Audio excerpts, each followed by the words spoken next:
Continuamos entonces con la última actividad del día, que es la presentación de un libro. Como ustedes saben, en julio se cumplen 50 años, medio siglo ya, de la llegada del hombre a la Luna. Y con motivo de este evento, el especialista, historiador de la actividad espacial de los Estados Unidos y de Rusia, o debería decir la Unión Soviética, Diego Córdoba, que es periodista, es licenciado en periodismo y es, yo les diría, el especialista número uno en historia espacial que tenemos aquí en el país, no solamente de vuelos tripulados, sino también de sondas interplanetarias. Con Diego nos une una amistad, recién estaba sacando cuentas, de 24 años, ya estamos para el cuarto de siglo, o sea que de esos 50 años de la llegada del hombre a la Luna, ya tenemos la mitad invertida. Y Diego, nos conocimos cuando en 1994, una cosa así, él participó en el programa Tiempo de Siembra, para los memoriosos que se acuerden de ese programa conducido por Pancho Ibáñez, respondiendo sobre justamente la historia de la astronáutica. Diego, bueno, durante este tiempo ha sido columnista de la sección espacial del programa Volando por TV, ha sido redactor de una cantidad de artículos, tanto en la revista Aeroespacio, la revista del Planetario de la Ciudad de Buenos Aires, etcétera. Ha tenido participaciones en una cantidad de publicaciones, ha entrevistado a cuánto astronauta y cosmonauta llegar al país, los ha perseguido de todas las maneras posibles para lograr entrevistas con ellos, y hoy nos presenta una obra que es realmente, yo les diría, monumental sobre la llegada del hombre a la Luna, que a mi juicio, y no todos estarán de acuerdo conmigo, es el evento más importante de la humanidad, donde por primera vez seres humanos abandonamos nuestro planeta y pisamos un cuerpo celeste diferente al que nos vio nacer. Estamos a 50 años y recién me acabo de enterar por ahí que Israel, que se iba a convertir en el cuarto país en poner una sonda no tripulada en la Luna, la nave espacial acaba de estrellarse contra la superficie lunar, o sea que nos muestra a medio siglo del evento de Apolo qué complejo y qué difícil es poder hacer una operación de estas características, ¿no? Donde todavía nos muestra un poco la complejidad y pone en perspectiva la complejidad que significó con la electrónica y la tecnología de los años 60 poder llegar a la Luna.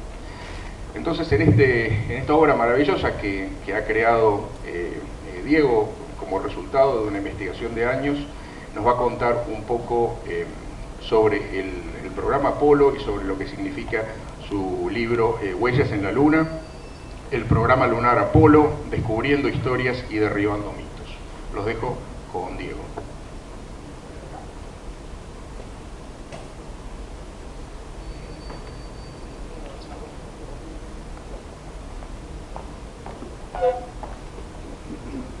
Bueno, muy buenas tardes.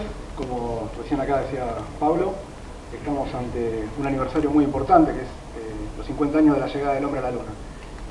Y bueno, justamente hablando de lo que él acaba de comentar, la sonda de Israel acaba de estrellarse en la superficie lunar, pero este también ha sido un año de logros, o sea, gracias a la Agencia Espacial China, ha puesto el primer vehículo rodado sobre la superficie lunar en el lado oculto, justamente este año también. O sea, esto nos está demostrando que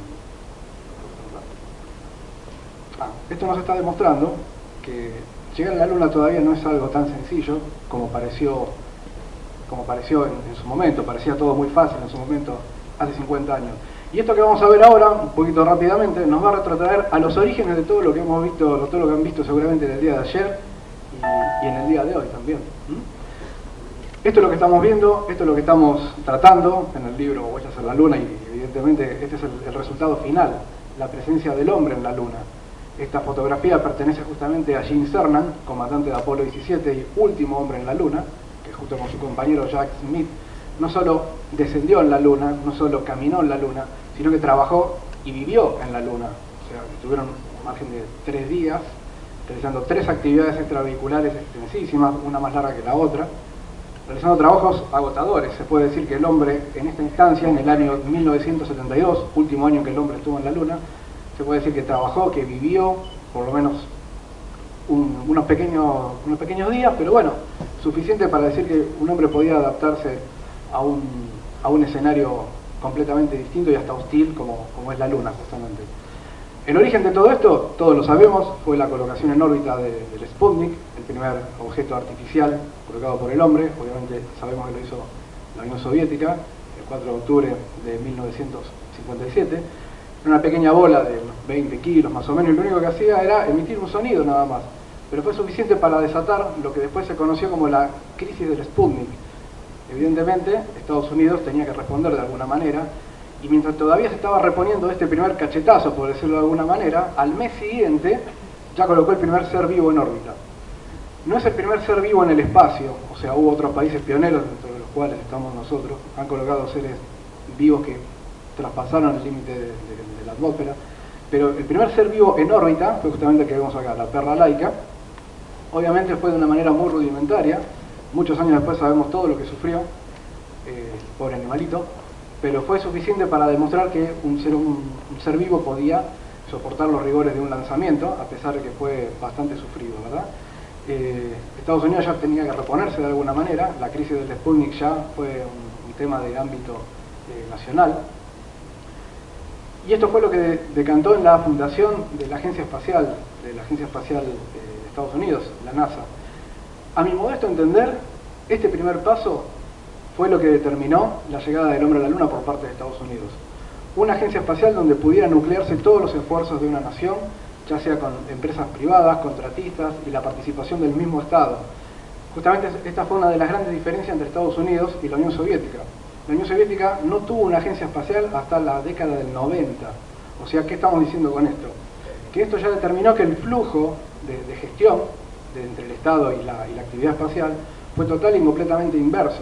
Ahora vamos a recorrer justamente lo que recorre el libro, la gestión de Kennedy, que fue él quien bajó línea a partir de estas crisis que se estaban desatando con estos hechos de la Unión Soviética. Fue Kennedy el que desató y dijo: la bajada de línea, tenemos que llegar a la Luna antes de que termine la década del 60. Fue él quien bajó línea, la gestión de Kennedy, hacia la agencia espacial. En cambio, en la Unión Soviética era algo completamente distinto, todo lo contrario. No solo no había una agencia espacial, sino que también había talleres de diseño que competían entre sí y además trataban de hacerle comprender al líder de ese momento, que era Nikita Khrushchev, trataban de hacerle comprender la importancia de la carrera espacial. Y Khrushchev, que estaba metido en otros problemas políticos, el tema espacial era completamente secundario. En cambio, a partir de acá, para Estados Unidos pasó a ser total y completamente prioritario, y acá tenemos una de las grandes causas por la cual Estados Unidos llegó a la Luna, porque puso todo su líbido, toda su estructura, todo su poder en esta sola empresa, que significaba ganarle a los rusos. Era un capítulo más de la Guerra Fría, lo sabemos. Pero bueno, acá tenemos la fundación de la NASA el 29 de julio de 1958, a instancia del presidente Dwight Eisenhower. Y lo que se hablaba recién sobre una política de Estado, no importaba si el presidente era republicano o democrático, ¿verdad? Después de Eisenhower, obviamente, cuando ya Kennedy estaba en el poder, presidente democrático, fue el que lanzó la carrera a la Luna. Sin embargo, el hombre a la Luna llegó cuando estaba Richard Nixon, presidente demócrata. Entonces, estamos hablando de una política completamente de Estado sin importar el signo político. A partir del 1 de octubre de 1958, la NASA entra en funciones, y lo primero que hizo fue intentar entrenar hombres para que pudieran llegar al espacio. Si la perra laica había llegado al espacio, era obvio que los seres humanos eran los primeros que tenían que llegar, y la carrera a la Luna ya estaba prácticamente declarada. Hubo un primer programa que se llamó Hombre en el Espacio lo más pronto posible, que enseguida cambió al programa Mercury, que es esta pequeña cápsula que vemos acá. Tenía una capacidad para que esté solamente el astronauta apretado, estaba tan apretado que ni siquiera podía sentir los efectos de la ingravidez, salvo que alguna landera, algún tornillo esté flotando por ahí, casi ni se enteraba. El asiento tenía una forma anatómica, hecha a partir de un molde tomado con su propio cuerpo, y acá vemos a estos 7 valientes, elegidos entre más de 500 postulantes, Y bueno, entre ellos lo podemos ver a Alan Shepard, que fue el primer americano en el espacio, aunque no pudo lograr un vuelo orbital, y luego John Glenn, el primer americano en órbita. Pero todos estos logros ellos tenían pensado hacerlos antes que la Unión Soviética, después de los cachetazos ligados con el Sputnik 1 y el Sputnik 2, es como que ellos pensaban ganar la apuesta en este momento con la apuesta de un hombre en el espacio. Pero otra vez la Unión Soviética gana la partida. Acá, bueno, dentro de todos los titulares elegí uno nuestro. Casualmente mañana se van a cumplir 58 años de la puesta del primer hombre en órbita. Mañana, aunque sea un ratito, lo vamos a recordar. Y quizá, bueno, fue un título un poco dramático el de Clarín, ¿no? Dice, el hombre invade el espacio. Pero bueno, fue una manera de invadir el espacio. Y obviamente Yuri Gagarin fue el primer hombre en el espacio y en órbita. O sea, nuevamente la Unión Soviética estaba ganando la partida. Y no solo eso, sino que ustedes pueden ver acá la diferencia de los vectores que utilizaban. El cohete Vostok era un integrante de la familia de los cohetes R-7 Semyorka, misil intercontinental, pero evidentemente funcionaba mucho mejor como un vector para lanzar una carga al espacio. Como puede verse acá, no me quiero detener mucho en esto, lo vamos a ver mañana seguramente, la capacidad de la cápsula Vostok era casi el doble de la Mercury estadounidense. O sea, la Vostok tenía unos 3 metros cúbicos contra 1,7 aproximadamente de la Mercury. De todos modos, la Vostok tenía un asiento eyectable que ocupaba muchísimo espacio, pero bueno, lo vamos a ver mejor mañana. Pero esto ya significaba otro golpe sobre el cual Estados Unidos tenía que reponerse de alguna manera. Y bueno, a continuación vino el vuelo de Alan Shepard, largamente postergado. Fue un vuelo de apenas 15 minutos, fue un vuelo parabólico, o sea, no logró realizar una órbita completa, simplemente una parábola de unos 15 minutos, el 5 de mayo de 1961. Y con esta única experiencia, con este único vuelo, fue cuando Kennedy se presenta ante el Congreso y declara la necesidad de que un hombre llegue a la Luna antes de que termine la década. Lo que está haciendo acá ante el Congreso es establecer esa prioridad y lisa y llanamente pedirles el dinero. Lo que está haciendo acá es pedirles el dinero y haciéndole entender la importancia de colocar un hombre en la Luna antes de que termine la década, antes de que la Unión Soviética establezca posiciones ahí. El hecho de que la Unión Soviética haya establecido una posición en la órbita y luego en la Luna era obviamente un problema geopolítico a resolver inmediatamente. Obviamente comprendieron el mensaje y obviamente se inició a partir de acá una política de presupuesto casi sin límites para la NASA, para poder desarrollar los vuelos que iban a venir a continuación, que eran lisa y llanamente vuelos de ensayo para el programa principal, que era el programa Apolo. Bueno, pero siguen los cachetazos para Estados Unidos, porque a pesar del vuelo de Shepard, en contraposición con el vuelo de Yuri Gagarin, no tenía comparación. Nikita Khrushchev había dicho, el vuelo de Alan Shepard era un salto de pulga comparado con el vuelo orbital de Gagarin. Y sin embargo, encima, todavía no lograban colocar un astronauta estadounidense en órbita. El primer ser vivo en órbita, en la cápsula Mercury, fue el chimpancé Inos, el 29 de noviembre de 1961. Y muchos sectores de la prensa, muchos sectores de la sociedad norteamericana se lo tomaron en broma. Decían que este era el primer americano en órbita, mientras que la Unión Soviética ya estaba programando incluso vuelos más largos dentro del programa Vostok. Sin embargo, aunque para muchos resulte una humorada, el vuelo de Inos había resultado muy importante para este señor que vemos acá, Christopher Kraft. Christopher Kraft fue un ingeniero aeroespacial, lo es todavía porque vive, tiene más de 90 años, pero vive todavía. Y él estableció que este vuelo había sido importantísimo para poder establecer un seguimiento en ese vuelo. Había que establecer un seguimiento permanentemente en este vuelo y en cualquier vuelo que viniera. ¿Por qué? Porque hoy estaba involucrado un chimpancé, pero mañana van a estar involucradas vidas humanas, y en el seguimiento constante de la misión, así se hallara del otro lado de la Tierra, se iban a poder prevenir peligros o incluso tomar decisiones cuando solamente tenían un par de segundos para tomarlas. Él justamente, con esa mentalidad, fue el ideólogo de un centro de control de seguimiento permanente, que primero estuvo de manera rudimentaria en el Centro Espacial Kennedy, y después obviamente se agrandó a medida que las misiones fueron más complejas, y fue movido a Houston. El Centro de Control de Houston obviamente prácticamente ha nacido gracias a la iniciativa de Christopher Kraft, y de este vuelo que también lo consideró basal e importante. Y ahora sí, por fin, el primer americano en órbita, John Glenn, 20 de febrero de 1962, fue el primer estadounidense en órbita, ya con un cohete más poderoso que el Redstone que había lanzado Alan Shepard. Un cohete bastante peligroso, tenía la fama de explotar. Obviamente, por suerte, no mató a ningún astronauta, pero la verdad que iban con los dedos cruzados y rezando cada vez que despegaba un cohete de estos. Bueno, John Glenn pudo establecer 3 órbitas alrededor de la Tierra y ahora sí, aunque sean segundos, pero estaban en carrera de alguna manera. Evidentemente no importaba quién eran primeros, quiénes eran segundos, pero acá viene la cuestión. Ese fue el principal espaldarazo, el principal impulso. Ya en octubre de 1962, con el programa Mercury promediando, ya con un par de vuelos sin saber después del vuelo de John Glenn, para mí esta es el puntapié inicial de cualquier historia referida con el programa Apolo, el discurso de John Kennedy en la Universidad de Rice.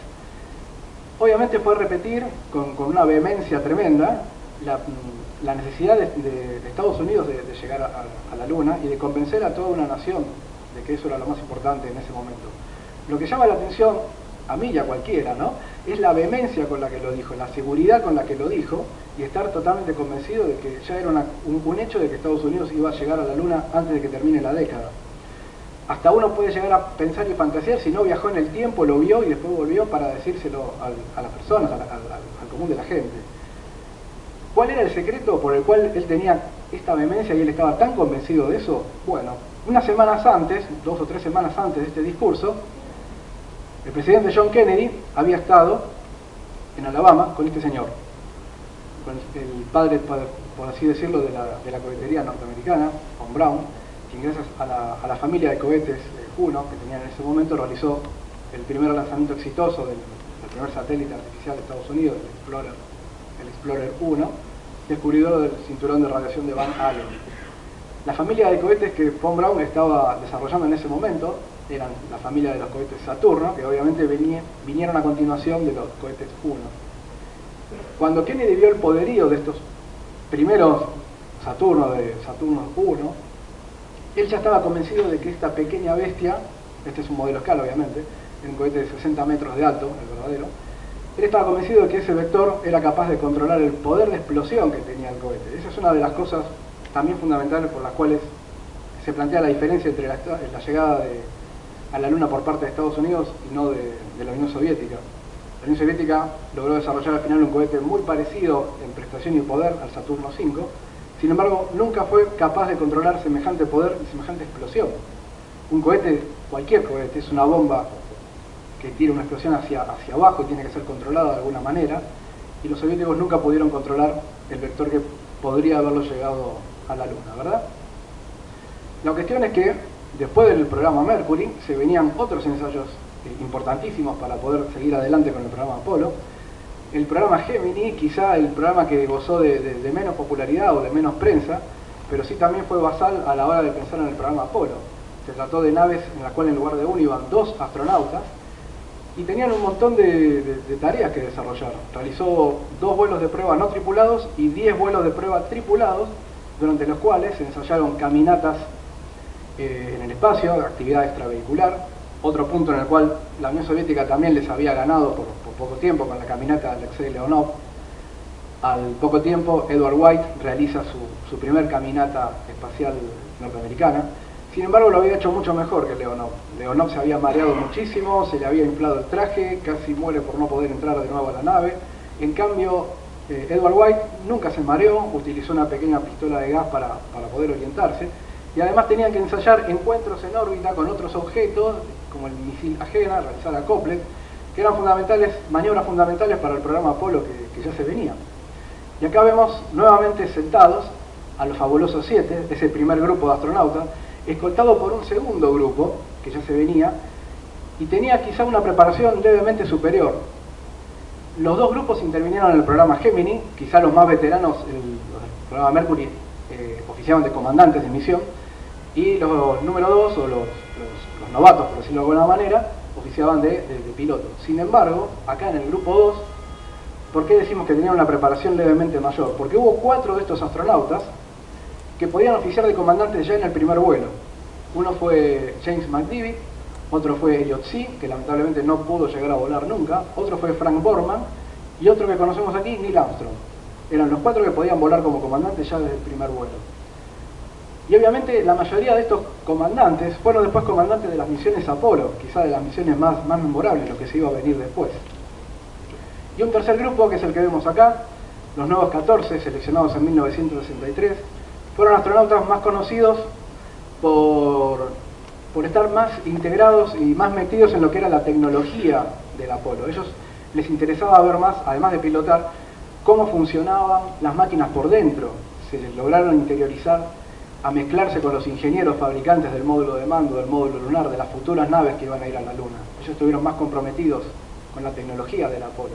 Aquí lo vemos a Buzz Aldrin, a Michael Collins, aquí lo vemos a Gene Cernan, quien luego fue el último hombre en la Luna, y otros memoriosos que lo vamos a nombrar, aunque sea muy rápidamente, en las misiones posteriores y lograron caminar en la Luna ellos también. Bueno, lo que hemos visto hasta acá es el programa Mercury, este pequeño programa Mercury, el programa Gemini. Ustedes vean el desarrollo de los cohetes, aparte no tenían nada que ver, o sea, eran cohetes que fueron desarrollados paralelamente en distintos ámbitos. Y, o sea, el cohete Atlas, por un lado, el cohete Titán, que dependía del desarrollo de la Fuerza Aérea, y el famoso Saturno V, que es el que vino de la factoría del diseño de von Braun. Además, el cohete Saturno V es un cohete multietapa, 3 etapas, desarrollados por 3 contratistas completamente diferentes. La primera etapa fue desarrollada por la Boeing, la segunda etapa desarrollada, si no me equivoco, por... No, Chrysler fue la del 1C. Y la tercera etapa por la Douglas. Perdón, Norteamérica, la segunda etapa. Ahora sí. El cohete Saturno V tenía un peso total de 2.900 toneladas con el combustible lleno. 2.900 toneladas. Y de esas 2.900 toneladas, el 94% era combustible, nada más. Y allá arriba podemos ver las naves destinadas a la Luna. La cápsula Apolo, con 3 astronautas, y el módulo lunar, que era el destinado a descender en la Luna. De los 3 astronautas, una vez llegados a la Luna, 2 tenían que trasladarse al módulo lunar, y así, parece fácil decirlo, el módulo lunar descendía suavemente en la Luna en el lugar prefijado. Y acá lo vemos a von Braun, como para que tengamos una idea de esa primera etapa, esos motores gigantes llamados F1 de la primera etapa, que se consumían en 2 minutos y medio nada más. En 2 minutos y medio, apenas producido el lanzamiento, esta etapa ya quedaba vacía de combustible y descartada para pasar a la segunda. Todas las etapas del Saturno V, la sumatoria de tiempos, apenas llega a 20 minutos nada más. En 20 minutos liquidaban el cohete. La primera etapa en 1 minuto y 2 minutos y medio, después la segunda, y la tercera etapa en dos veces encendía. La primera para situarse en órbita y la segunda para el disparo lunar hacia la Luna. Bueno, pero el programa Apolo no solamente era el desarrollo del cohete. El programa Apolo significó también el desarrollo de otras tecnologías en paralelo, como el traje espacial, desarrollado por la empresa ILC, y la mochila, desarrollada por otra empresa completamente distinta llamada Hamilton. O sea, hubo un matrimonio por conveniencia entre 2 empresas que no tenían nada que ver, porque Hamilton tenía un desarrollo aeroespacial, pero la ILC era una empresa de la industria textil. Tuvo que entrelazar texturas de telas con otros elementos industriales, ¿verdad? La computadora de a bordo, que fue lo primero que tuvo que desarrollarse, apenas ese famoso discurso de Kennedy, porque fue lo que más problemas dio y lo que más se iba a tardar en desarrollar cuando la electrónica todavía era muy pobre. El desarrollo del módulo de mando y servicio y del módulo lunar por 2 empresas completamente distintas, North American, el módulo de mando, y la Grumman, el módulo lunar. Y por último, recién a lo último de todo, el rover, el chip lunar.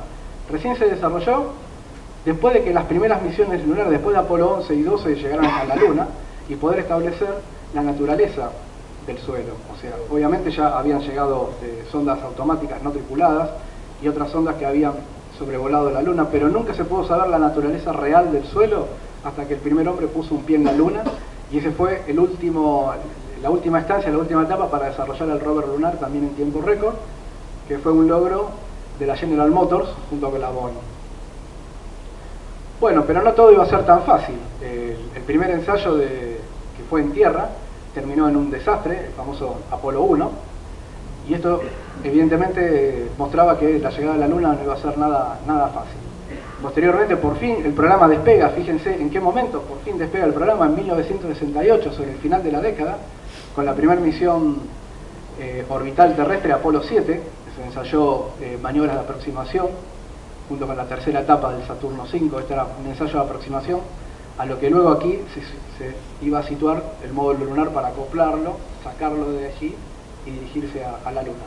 Sin dudas, la misión Apolo 8 fue la misión más memorable, ya que con los retrasos que había no existía el módulo lunar, pero se tenía que desarrollar y probar de una vez por todas la navegación de la Tierra a la Luna, y obviamente era lo que toda misión iba a hacer de acá en adelante, o sea que más allá de un golpe mediático necesario, e imponerse un poco sobre una posible amenaza sobre una misión lunar soviética, realizaron este primer vuelo lunar, que por primera vez el hombre salió de su mundo y pudo ver la Tierra desde una perspectiva total y completamente distinta, para la Navidad de 1968.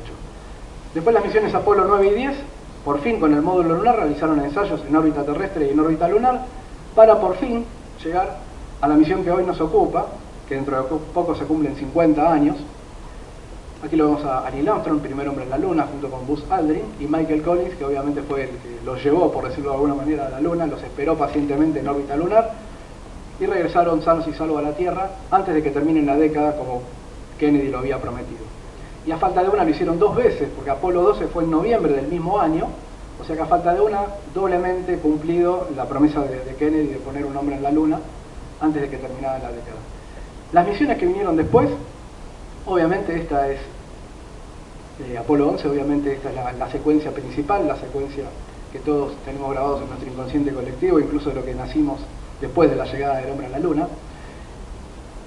Fue una misión muy corta comparada con todas las demás. Apenas tuvieron un poco más de 2 horas de caminata lunar y volvieron enseguida.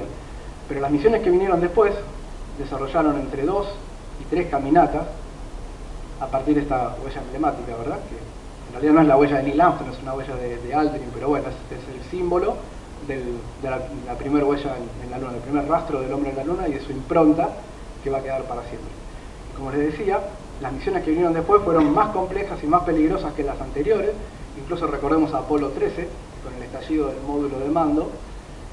No llegaron a la Luna, pero realizaron un rescate exitoso.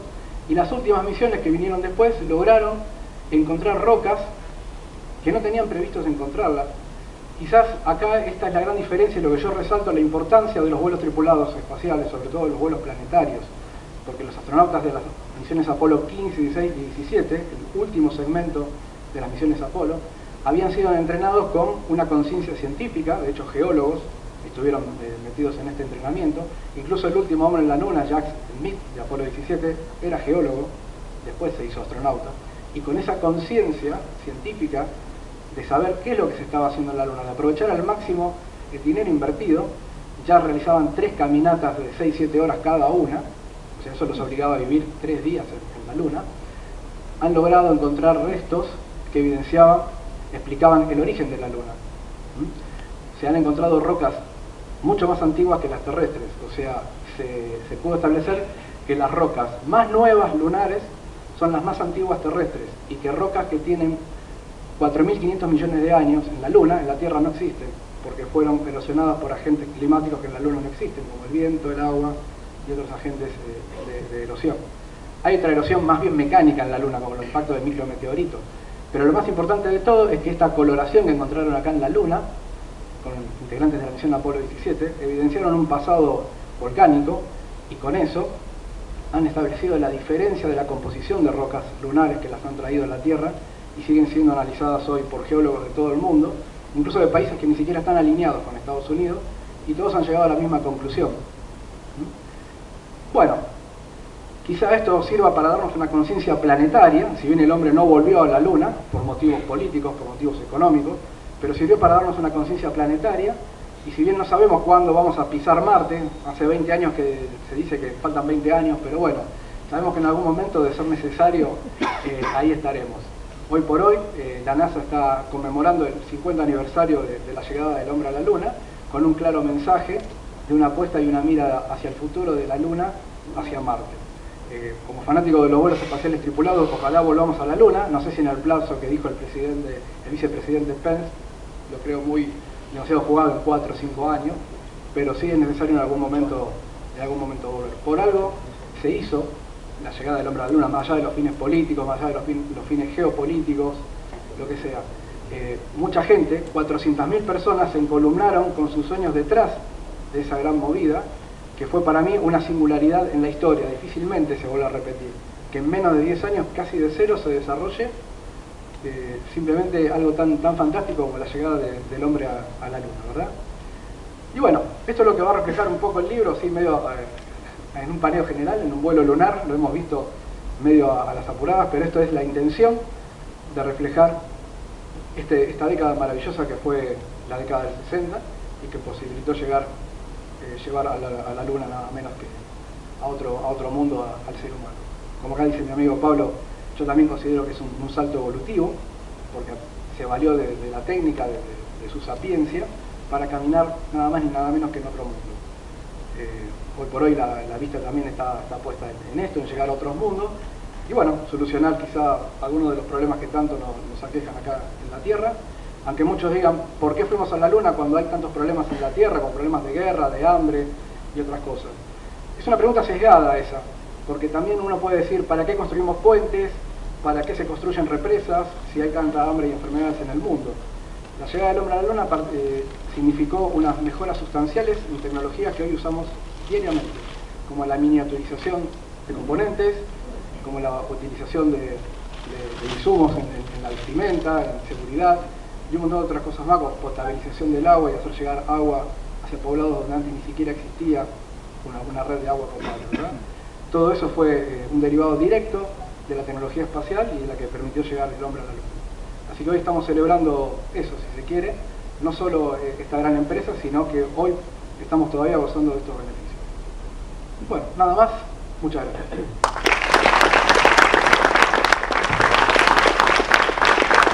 Bueno, muchísimas gracias, Diego. Si hay alguna pregunta para Diego, en todo caso ahora cuando salgamos se la pueden hacer, porque ya estamos medio mal de tiempo. Gracias a todos por un segundo día de congreso. Mañana a las 9 de la mañana comenzamos con el tercer y último día del evento. Gracias.